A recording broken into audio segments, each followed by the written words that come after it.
We saw a real decline in listings at halfway through the first half of our financial year, so the back end of 22, from September, when the rapid increase in interest rates started to take effect on the market. And we've seen consistent declines in listing volumes across the country since that time, right the way through till June.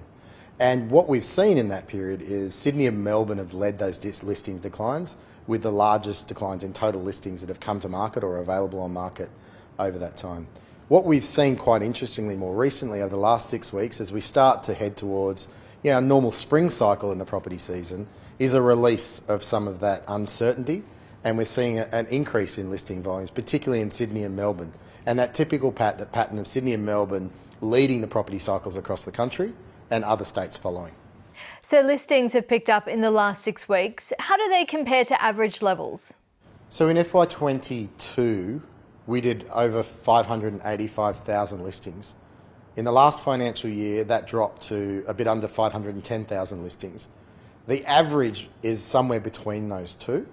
And what we're seeing is, whilst listing volumes are picking up in Sydney and Melbourne, they still are below the long run average of turnover. And as confidence is coming back to the market, it still has a bit to go. There is still some sensitivity and uncertainty, although I think market expectations that we're at or near the peak of interest rates and expectations around geopolitical shocks, particularly around the Ukraine, for example, are starting to stabilise.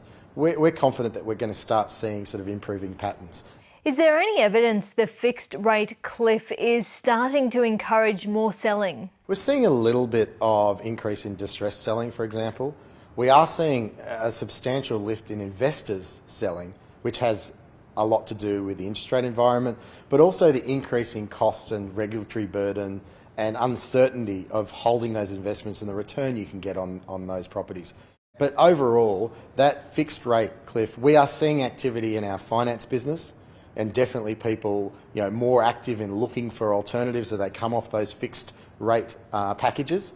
But in our listings business, we're seeing small levels of activity.